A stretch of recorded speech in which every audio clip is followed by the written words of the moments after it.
नमस्कार, मी प्रतिभा शेलार, महालक्ष्मी आधार फाउंडेशनची संस्थापिका। आज आहे 11 एप्रिल, समाज सुधारक, क्रांतीसूर्य महात्मा ज्योतिबा फुले यांची जयंती। महात्मा ज्योतिबांनी अनेक कार्य केलं आपल्या समाजासाठी। त्यामध्ये एक सर्वात महत्त्वाचं कार्य म्हणजे स्त्री शिक्षणासाठी शाळा उभी केली, ती पण पहिली। आणि आज छत्रपती उदयनराजे भोसले यांनी त्यांचं दर्शन करण्यासाठी गेले असता अभिवादन केल्यानंतर पत्रकारांसमोर त्यांनी असं स्टेटमेंट दिलं की छत्रपतींना लाजरण्यासारखं आहे। त्यांनी बोलले आहे की स्त्री शिक्षणाची खरी चळवळ ही थोरले प्रतापसिंग महाराजांनी साताराच्या राजवाड्यात सुरू केली, त्यांचे अनुकरण महात्मा फुले यांनी केले। हे थोडंसं चुकीचं वाटत नाही? थोडंसं काय, अति।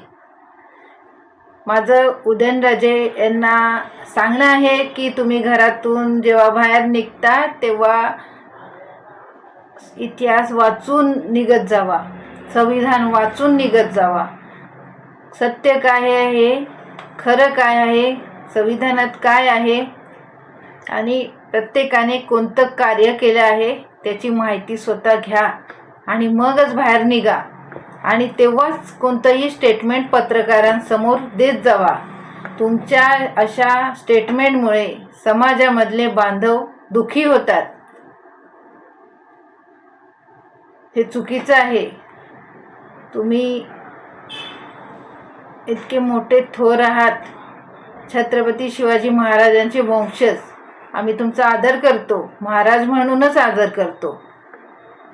तुम्हाला आम्ही कॉमन व्यक्ती समजतच नाही, पण कॉमन व्यक्ती तुम्ही नाही आहात तर तुम्हाला कोणत्याही गोष्टीचं स्टेटमेंट देताना किंवा पत्रकारांसमोर तुम्ही येताना तुम्ही अभ्यास करून या। प्रत्येकाचं, बाबासाहेब आंबेडकरांचं असो की महात्मा फुले असो, जितके महात्मा आपल्या भारतात होऊन गेले ते सर्वांचे ऐतिहासिक राजे असतील, सर्व छत्रपती शिवाजी महाराजांपासून सर्व जितके सैनिक होते त्यांचे सगळे, त्यांचे जे विरोधक होते, शत्रू होते, त्यांचीही माहिती घेऊन तुम्ही बाहेर निघत जावा।